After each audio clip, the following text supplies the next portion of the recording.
16 फरवरी physics भौतिक विज्ञान का एकदम रियल पेपर। नमस्कार प्यारे बच्चों, स्वागत आप सभी का आपके अपने YouTube चैनल में। अगर आप राजस्थान बोर्ड कक्षा 12 के स्टूडेंट हैं और 16 फरवरी फिजिक्स भौतिक विज्ञान पेपर की आप तैयारी कर रहे हैं तो ये वीडियो आप सभी बच्चों के लिए स्पेशल है। वीडियो को आपको कंप्लीट देखना है। इस वीडियो के अंदर मैं आपको राजस्थान बोर्ड कक्षा 12 भौतिक विज्ञान फिजिक्स का एक ऐसा पेपर देने वाला हूं जो आपके 16 फरवरी को आने वाला है। अगर आपने एग्जाम से पहले इस कंप्लीट पेपर को आपने अच्छे से तैयार कर लिया तो 16 फरवरी फिजिक्स के पेपर में, भौतिक विज्ञान के पेपर में पूरे 56 नंबर फोड़ सकते हैं। तो पूरा पेपर इस वीडियो के अंदर मैं आपको हल सहित देने वाला हूं, तो वीडियो को आपको कंप्लीट देखना है। वीडियो को आपको कहीं पर भी स्किप नहीं करना है। तो पेपर में सबसे पहले आप देख सकते हैं फिजिक्स भौतिक विज्ञान पेपर का जो सीरियल नंबर है वो है आपके 200342 और उसके बाद में नामांक और रोल नंबर का यहाँ पर बॉक्स दे रखा है। तो इस बॉक्स में सबसे पहले आपको अपने जो रोल नंबर है वो आपको यहाँ पर फिल करने हैं और नंबर ऑफ क्वेश्चन आप देख सकते हैं।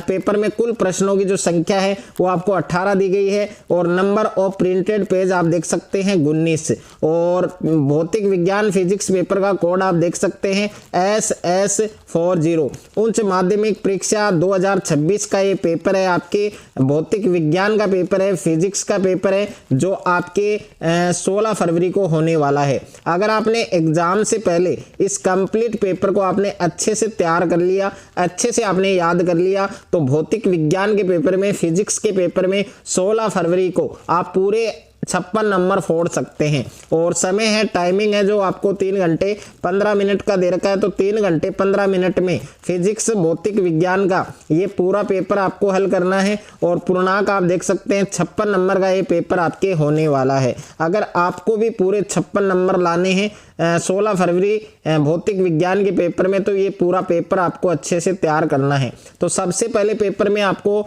परीक्षार्थियों के लिए सामान्य निर्देश दे रखे हैं, तो इन सभी निर्देशों को आपको पढ़ना है और इन सभी को आपको फॉलो करना है। तो इसमें पहला निर्देश दे रखा है कि परीक्षार्थी सर्वप्रथम अपने प्रश्न पत्र पर नामांक रोल नंबर है वो लिखें और दूसरा निर्देश है कि सभी प्रश्न करने अनिवार्य हैं और तीसरा निर्देश दे रखा है कि प्रत्येक प्रश्न का उत्तर दी गई उत्तर पुस्तिका में लिखें। तो ये सभी निर्देश आपको पढ़ने हैं। तो पेपर में सबसे पहले आपको खंड ए दिया गया है, सेक्शन ए आपको दिया गया है और सेक्शन ए के अंदर क्वेश्चन नंबर फर्स्ट आपको दिया गया है कि बहुविकल्पीय प्रश्न संख्या 1 से 18 निम्न प्रश्नों का सही विकल्प चयन कर उत्तर आपको उत्तर पुस्तिका में लिखना है। तो इसमें फर्स्ट प्रश्न आपको दे रखा है कि दो बिंदु आवेश Q1 इक्वल है आपके +3 × 10 की पावर -6 कूलाम और Q2 का मान आपको दे रखा है -3 × 10 की पावर -6 कूलाम परस्पर 25 सेंटीमीटर दूरी पर किसी निकाय में स्थित है। तो निकाय का कुल आवेश है वो क्या होगा। तो इसमें 4 ऑप्शन दे रखे हैं। ए ऑप्शन में दे रखा है 6 × 10 की पावर -6 कूलाम और बी ऑप्शन में दे रखा है 6 × 10 की पावर -12 कूलाम और सी ऑप्शन में है 3 × 10 की पावर -12 कूलाम और द ऑप्शन में दे रखा है 0। तो इस क्वेश्चन का करेक्ट आंसर आपके ऑप्शन नंबर द होगा 0। उसके बाद में नेक्स्ट है आपके अगला जो क्वेश्चन दे रखा है आपको, अगला क्वेश्चन दे रखा है आपके कि विद्युत द्विध्रुव के केंद्र से समान दूरियों पर अक्षीय या विषुवतीय तल के बिंदुओं पर विद्युत क्षेत्र की तीव्रताओं का जो अनुपात है वो क्या होगा। तो ए ऑप्शन के अंदर दे रखा है आपको 2:1 और बी ऑप्शन में दे रखा है 1:1, सी ऑप्शन में दे रखा है 1:3 और द ऑप्शन में दे रखा है 1:2। तो इस क्वेश्चन का करेक्ट आंसर आपके ऑप्शन नंबर ए होगा 2:1। उसके बाद में नेक्स्ट है आपके क्वेश्चन नंबर 3 आपको दे रखा है कि किसी बिंदु आवेश के कारण समविभव पृष्ठ की आकृति होती है। तो ए ऑप्शन में दे रखा है आपके परवलयाकार, बी ऑप्शन में दे रखा है आपके बेलनाकार, सी ऑप्शन में दे रखा है आपके गोलाकार और द ऑप्शन में दे रखा है आपके दीर्घवृत्ताकार। तो प्रश्न संख्या 3 के अंदर आपका ऑप्शन नंबर सी करेक्ट हो जाएगा, गोलाकार। और उसके बाद में नेक्स्ट है आपके क्वेश्चन नंबर 4 आपको दिया गया है। क्वेश्चन नंबर 4 आपको दिया गया है, प्रतिरोधकता के व्युत्क्रम को क्या कहते हैं? तो ए ऑप्शन में दे रखा है धारा घनत्व, बी ऑप्शन में दे रखा है आपकी गतिशीलता, सी ऑप्शन में दे रखा है आपके प्रतिरोध और डी ऑप्शन में दे रखा है आपके चालकता। तो प्रश्न संख्या 4 के अंदर आपका ऑप्शन नंबर डी करेक्ट हो जाएगा, चालकता। उसके बाद में प्रश्न संख्या 5 आपको दे रखा है 0.10 मीटर त्रिज्या। क्वेश्चन नंबर 5 के अंदर आपको दिया गया है 0.10 मीटर त्रिज्या की वर्ताकार कुंडली में फेरों की संख्या 100 है। यदि इसमें प्रवाहित विद्युत धारा 1 एम्पीयर हो तो कुंडली के केंद्र पर चुंबकीय क्षेत्र का मान क्या होगा? तो ए ऑप्शन में दे रखा है 12.56 गुणा 10⁻⁻4 टेस्ला और बी ऑप्शन में दे रखा है 6.28 गुणा 10⁻⁻4 टेस्ला और सी ऑप्शन में दे रखा है 3.14 गुणा 10⁻⁻4 टेस्ला और डी ऑप्शन में दे रखा है 1.57 गुणा 10⁻⁻4 टेस्ला। तो इस क्वेश्चन का करेक्ट आंसर आपके ऑप्शन नंबर बी हो जाएगा, 6.28 गुणा 10⁻⁻4 टेस्ला।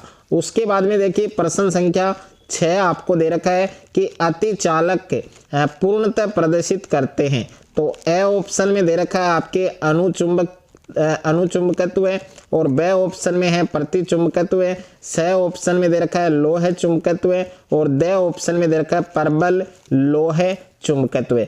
तो इस प्रश्न का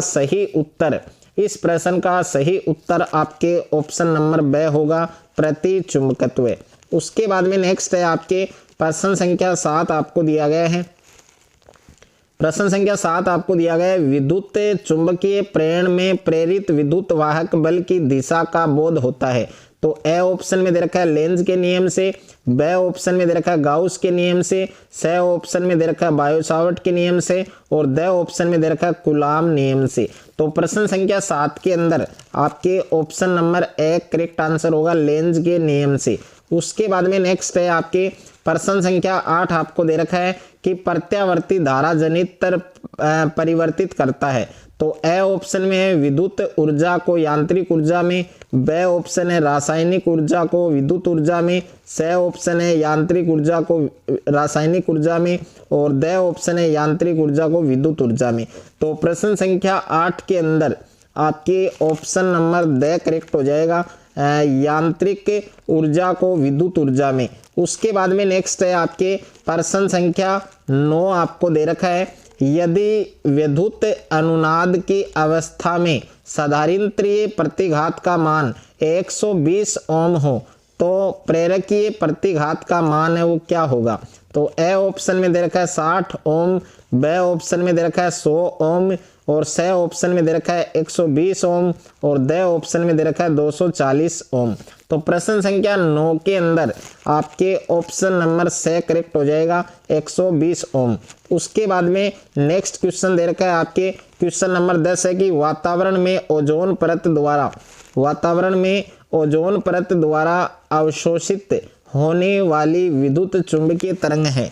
तो ए ऑप्शन में दे रखा है सूक्ष्म तरंग, बी ऑप्शन में है पराबैंगनी तरंग, सी ऑप्शन में है रेडियो तरंग और डी ऑप्शन में है अवरक्त तरंग।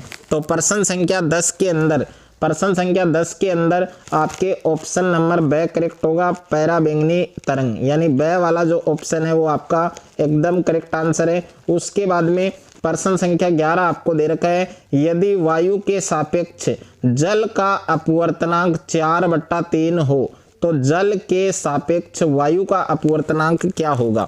तो प्रश्न संख्या 11 के अंदर ए ऑप्शन में दे रखा है 3/4 और बी ऑप्शन में दे रखा है 4/3, सी ऑप्शन में दे रखा है 1 और डी ऑप्शन में दे रखा है आपके अनंत। तो इस क्वेश्चन का करेक्ट आंसर आपके ऑप्शन नंबर ए होगा, 3/4। उसके बाद में अगला क्वेश्चन दे रखा है क्वेश्चन नंबर 12 आपको दिया गया है कि कलांतर 5 पाई के तुल्य पथांतर होता है।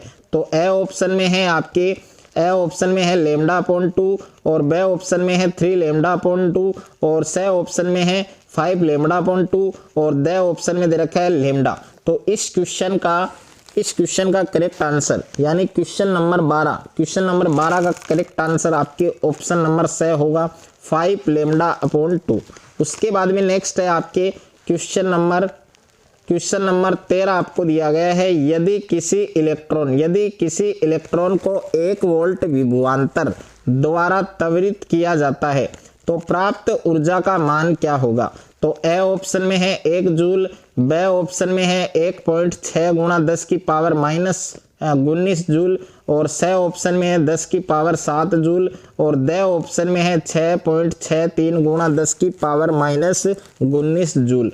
तो प्रश्न संख्या 13 के अंदर आपके ऑप्शन नंबर बी आपका सही उत्तर होगा 1.6 गुणा 10 की पावर माइनस 19 जूल। उसके बाद में देखिए क्वेश्चन नंबर 14 आपको दिया गया है, संघट्ट प्राचाल के न्यूनतम मान के लिए एल्फा कण के प्रकीर्णन कोण का मान क्या होगा। तो ए ऑप्शन में है 0 डिग्री, बी ऑप्शन में है 90 डिग्री, सी ऑप्शन में 120 डिग्री, और डी ऑप्शन में 180 डिग्री। तो क्वेश्चन नंबर 14 के अंदर आपका डी ऑप्शन करेक्ट हो जाएगा 180 डिग्री। उसके बाद में अगला क्वेश्चन है आपके क्वेश्चन नंबर 15 आपको दे रखा है, हाइड्रोजन परमाणु में यदि प्रथम कक्षा की त्रिज्या A0 है तो तीसरी कक्षा की त्रिज्या क्या होगी। तो ए ऑप्शन में है 3A0, और बी ऑप्शन में है A0/3, और सी ऑप्शन में है A0/9, और डी ऑप्शन में है 9A0। तो इस क्वेश्चन का करेक्ट आंसर आपके ऑप्शन नंबर डी होगा 9A0। उसके बाद में अगला क्वेश्चन दे रखा है आपके क्वेश्चन नंबर 16 है आपके, दो नाभिकों की त्रिज्याओं का अनुपात 1:2 है, इनकी द्रव्यमान संख्याओं का अनुपात क्या होगा। तो ए ऑप्शन में है 1:1, बी ऑप्शन में है 1:2, और सी ऑप्शन में है 1:8, और डी ऑप्शन में है 1:4। तो प्रश्न संख्या 16 के अंदर आपके ऑप्शन नंबर से आपका करेक्ट आंसर हो जाएगा 1:8। उसके बाद में देखिए प्रश्न संख्या 17 आपको दे रखा है कि निम्न में से धात्विक अर्धचालक है। तो धात्विक अर्धचालक का आपको नाम बताना है। ए ऑप्शन में है आपके पॉली एनिलिन, और बी ऑप्शन में है आपके पॉली पाइरोल, सी ऑप्शन में दे रखा है आपके GAAS, और डी ऑप्शन में दे रखा है आपके SI। तो प्रश्न संख्या 17 के अंदर आपके डी ऑप्शन आपका करेक्ट हो जाएगा SI यानी सिलिकॉन। उसके बाद में नेक्स्ट है आपके प्रश्न संख्या 18 आपको दिया गया है, यदि अर्ध तरंग दिष्टकारी में निर्गत संकेत की आवृत्ति v हो तो निवेशी संकेत की आवृत्ति क्या होगी। तो ए ऑप्शन में है आपके v, और बी ऑप्शन में है आपके 2v, सी ऑप्शन में आपके v/2, और डी ऑप्शन में आपके 4v। तो इस क्वेश्चन का करेक्ट आंसर आपके ऑप्शन नंबर ए होगा v।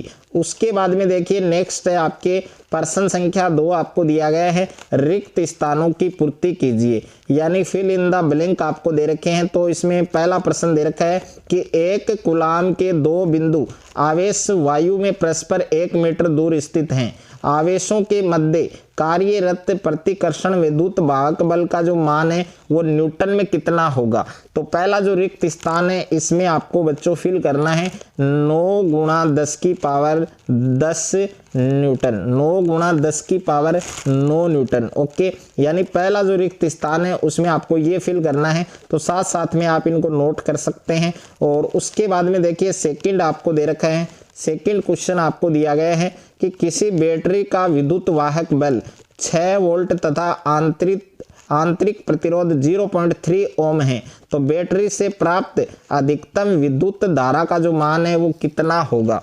तो दूसरा जो रिक्त स्थान है इसमें आपको लिखना है 20 एम्पियर। क्या लिखना है? 20 एम्पियर। तो दूसरे रिक्त स्थान में 20 आएगा। उसके बाद में तीसरा जो क्वेश्चन है वो आपको दे रखा है कि एमीटर में इकाई धारा से प्राप्त विक्षेप को क्या कहते हैं। तो एमीटर में इकाई धारा से प्राप्त विक्षेप है वो क्या कहलाता है? धारा सुग्राहिता कहलाता है। तो तीसरे रिक्त स्थान में आपको लिखना है धारा सुग्राहिता। क्या लिखना है बच्चों? धारा सुग्राहिता, धारा सुग्राहिता, ये आपको लिखना है। उसके बाद में देखिए नेक्स्ट है आपके 4 नंबर क्वेश्चन आपको दे रखा है, यदि किसी पदार्थ की चुंबकीय प्रवृत्ति बहुत उच्च एवं धनात्मक हो तो पदार्थ चुंबकीय होता है। तो 4 नंबर रिक्त स्थान के अंदर आपको लिखना है लोह चुंबकीय। क्या लिखना है बच्चों? लोह चुंबकीय, लोह चुंबकीय। नाम है ना, ये आपको बिल्कुल करेक्ट लिखना है, एकदम सही लिखना है, क्योंकि ये एक एक नंबर के क्वेश्चन है। इसमें अगर आप किसी भी प्रकार की गलती करेंगे तो आपके जो मार्क्स है वो कट सकते हैं। उसके बाद में देखिए 5वां प्रश्न है आपके, प्रेरित विद्युत वाहक बल का परिमाण में समय के साथ होने वाले परिवर्तन की दर के बराबर होता है। तो 5वां जो रिक्त स्थान है इसमें आएगा चुंबकीय फ्लक्स। क्या आएगा बच्चों? चुंबकीय फ्लक्स। तो 5वें रिक्त स्थान में बच्चों आपको लिखना है चुंबकीय फ्लक्स, चुंबकीय फ्लक्स। ओके, चुंबकीय फ्लक्स आपको लिखना है। और उसके बाद में देखिए 6ठा प्रश्न आपको दे रखा है, प्रश्न संख्या 6 आपको दिया गया है कि प्रत्यावर्ती धारा परिपथ में धारा का वर्ग माध्य मूल मान √2 एम्पियर है। तो इसका जो शिखर मान है वो एम्पियर में कितना होगा? तो उसका जो मान है वो आपको लिखना है 2.828, 2.828 ये आपको लिखना है। उसके बाद में देखिए नेक्स्ट है आपके प्रश्न संख्या 7 आपको दिया गया है कि समपोषी व्यतिकरण में परिणामी तीव्रता I प्रत्येक स्रोत की पृथक तीव्रता I0 से कितनी गुनी होती है? तो ये होती है बच्चों आपके 4 गुना। तो इसमें आपको 4 लिखना है। और उसके बाद में देखिए 8वां प्रश्न है आपके कि किसी धातु का कार्यफलन 6.63 गुणा 10 की पावर -19 जूल है, इसकी देहली आवृत्ति का जो मान है वो कितना होगा? तो देहली आवृत्ति का जो मान है वो आपको लिखना है 1 गुणा 10 की पावर 15, 1 गुणा 10 की पावर 15, ये आपको लिखना है। और उसके बाद में देखिए अगला प्रश्न है आपके प्रश्न संख्या 9 आपको दिया गया है कि गाइगर मार्सडन प्रकीर्णन प्रयोग में प्रयुक्त एल्फा कणों की ऊर्जा कितनी होती है? तो वो होती है आपके 5.5। कितनी होती है बच्चों? 5.5। और उसके बाद में देखिए नेक्स्ट है आपके प्रश्न संख्या 10 है कि n प्रकार के अर्धचालक में बहुसंख्यक आवेश वाहक होते हैं। तो इसमें आपको लिखना है इलेक्ट्रॉन होते हैं। क्या होते हैं? इलेक्ट्रॉन। तो इसमें आपको इलेक्ट्रॉन लिखना है। और उसके बाद में देखिए तीसरा जो प्रश्न दे रखा है आपके प्रश्न संख्या 3 है आपके, निम्न प्रश्नों के उत्तर 1-2 पंक्ति में दीजिए। तो प्रश्न संख्या 1 है आपके कि 2 विद्युत क्षेत्र रेखाएं कभी भी एक दूसरे का प्रतिच्छेदन क्यों नहीं करती हैं? और दूसरा प्रश्न है कि पराविद्युत सामर्थ्य को परिभाषित कीजिए। तो पराविद्युत सामर्थ्य है उसकी आपको परिभाषा लिखनी है। और तीसरा क्वेश्चन दे रखा है आपके कि किसी पदार्थ के चुंबकन M, चुंबकीय तीव्रता H और चुंबकीय क्षेत्र B के मध्य संबंध लिखिए। और 4 नंबर प्रश्न है कि किसी बाह्य चुंबकीय क्षेत्र में स्थित अनुचुंबकीय पदार्थ के लिए चुंबकीय क्षेत्र रेखाएं चित्रित आपको करनी है। और 5वां प्रश्न है आपके कि संप्रेरण किसे कहते हैं? और 6ठा प्रश्न है कि संयुक्त सूक्ष्मदर्शी की आवर्धन क्षमता 100 है, यदि अभिदर्शक का आवर्धन 5 हो तो नेत्रिका का आवर्धन है वो आपको ज्ञात करना है। और उसके बाद में 7वां क्वेश्चन है आपके कि तरंगों के अध्यारोपण का सिद्धांत लिखिए। तो तरंगों के अध्यारोपण का जो सिद्धांत है वो आपको लिखना है। और 8वां प्रश्न आपको दे रखा है कि बोर के परमाणु मॉडल की द्वितीय अभिग्रहित आपको लिखना है। और प्रश्न संख्या 9 है कि यहाँ पर ऑक्सीजन की जो बंधन ऊर्जा है वो 128 MeV दे रखा है। और इसकी प्रति न्यूक्लियॉन बंधन ऊर्जा का जो मान है वो आपको ज्ञात करना है। और उसके बाद में प्रश्न संख्या 10 आपको दे रखा है कि P प्रकार के अर्धचालक का ऊर्जा बैंड आरेख है वो आपको बनाना है। और उसके बाद में खंड ब सेक्शन बी आपको दिया गया है। और इसके अंदर प्रश्न संख्या 4 है आपके कि गाउस नियम द्वारा एक समान आवेशित पतले गोलीय खोल के बाहर किसी बिंदु पर विद्युत क्षेत्र का सूत्र प्राप्त कीजिए। और प्रश्न संख्या 5 आपको दे रखा है कि 5 UC माइनस का 3 UC के 2 बिंदु आवेश परस्पर 16 सेंटीमीटर की दूरी पर स्थित हैं। इन दोनों आवेशों को मिलाने वाली रेखा के किसी बिंदु पर विद्युत विभव 0 है, अनंत पर विद्युत विभव 0 आपको लेना है। और उसके बाद में देखिए नेक्स्ट क्वेश्चन नंबर 6 है कि किसी परिपथ में 0.1 सेकंड में धारा 5 एम्पियर से शून्य तक गिरती है। यदि परिपथ का स्वप्रेरक तत्व 2H हो तो औसत प्रेरित विद्युत वाहक बल आपको ज्ञात करना है। और उसके बाद में 7वां प्रश्न आपको दे रखा है कि विद्युत चुंबकीय स्पेक्ट्रम किसे कहते हैं और एक रेखीय ध्रुवित विद्युत चुंबकीय तरंग का संचरण चित्र आपको बनाना है। 8वां प्रश्न है पूर्ण आंतरिक परावर्तन को परिभाषित कीजिए और इस पर आधारित कोई एक घटना का नाम आपको लिखना है। और उसके बाद में प्रश्न संख्या 9 आपको दे रखा है कि हाइगेन्स के तरंग सिद्धांत से प्रकाश के परावर्तन नियमों को समझाइए। और प्रश्न संख्या 10 है कि प्रकाश के ध्रुवण को परिभाषित कीजिए और मेल्स के नियम का सूत्र आपको लिखना है। और उसके बाद में प्रश्न संख्या 11 आपको दे रखा है कि बोर मॉडल की 2 सीमाएं लिखिए। तो बोर मॉडल की 2 सीमाएं हैं वो आपको लिखनी है। और प्रश्न संख्या 12 आपको दे रखा है कि परिभाषित कीजिए। इसमें परिभाषा लिखनी है जिसमें फर्स्ट है आपके समस्थानिक और दूसरा है आपके रेडियो एक्टिवता। और उसके बाद में प्रश्न संख्या 13 है कि पीएन संधि डायोड के पश्च दिशिक बायस में VI अभिलाक्षणिक वक्र बनाइए और प्रायोगिक व्यवस्था का परिपथ चित्र है वो भी आपको बनाना है। उसके बाद में खंड 6 सेक्शन C दे रखा है और इसमें प्रत्येक क्वेश्चन आपके 3 मार्क्स के हैं। तो प्रश्न संख्या 14 है और इसमें A ऑप्शन में दे रखा है कि धारा घनत्व को परिभाषित कीजिए और B ऑप्शन में दे रखा है अपवाह वेग और विद्युत धारा के मध्य आपको संबंध स्थापित करना है। और इसके अथवा में प्रश्न आपको दे रखा है ए ऑप्शन में दे रखा है किरचॉफ का लूप नियम लिखिए और बी ऑप्शन में दे रखा है अपवाह वेग के आधार पर ओम के नियम का समीकरण आपको प्राप्त करना है जहां संकेतों के सामान्य अर्थ है।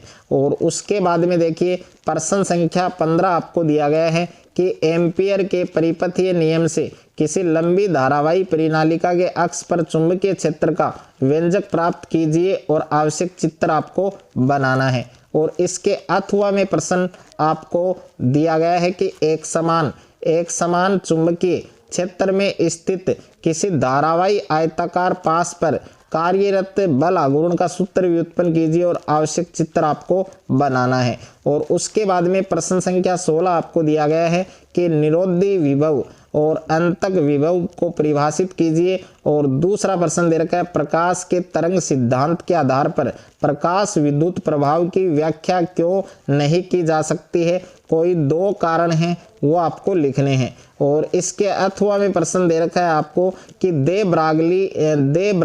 ब्रोगली परिकल्पना लिखिए। और दूसरा प्रश्न है आइंस्टाइन का प्रकाश विद्युत समीकरण है वो आपको व्युत्पन्न करना है। उसके बाद में नेक्स्ट है आपके सेक्शन डी दे रखा है, खंड दे रखा है। प्रश्न संख्या 17 है कि प्रत्यावर्ती धारा परिपथ में मध्य शक्ति का सूत्र प्राप्त कीजिए। और दूसरा प्रश्न है एक ऊंचाई ट्रांसफार्मर 220 वोल्ट को 2200 वोल्ट में परिवर्तित करता है। यदि द्वितीयक कुंडली में फेरों की संख्या 1000 हो तो प्राथमिक कुंडली में फेरों की संख्या आपको ज्ञात करनी है। और इसके अथवा में प्रश्न दे रखा है आपको कि सिद्ध कीजिए कि एक पूरे चक्कर में सदारिंतर को आपूर्त माध्य शक्ति शून्य होती है। और दूसरा प्रश्न है आपके 32 UF का एक आवेशित सदारिंतर 20 mH के प्रेरित से जोड़ा गया है। परिपथ के मुक्त दोलनों की कोणीय आवृत्ति आपको ज्ञात करनी है। और उसके बाद में देखिए 18वां प्रश्न दे रखा है आपको कि प्रिज्म से प्रकाश के अपवर्तन का किरण चित्र बनाइए और सिद्ध कीजिए कि प्रिज्म के पदार्थ का अपवर्तनांक आपको दे रखा है जहां संकेतों के सामान्य अर्थ दिए गए हैं। और उसके बाद में अथवा में प्रश्न दे रखा है आपको कि सरल सूक्ष्मदर्शी की आवर्धन क्षमता का सूत्र प्राप्त कीजिए। यदि प्रतिबिंब अनंत पर बनता है तो आवश्यक किरण चित्र बनाइए। तो फिजिक्स भौतिक विज्ञान का ये पूरा पेपर आपको अच्छे से तैयार करना है। अगर आपने एग्जाम से पहले इस कंप्लीट पेपर को आपने अच्छे से तैयार कर लिया तो 16 फरवरी को फिजिक्स के पेपर में, भौतिक विज्ञान के पेपर में पूरे 56 नंबर आप फोड़ सकते हैं।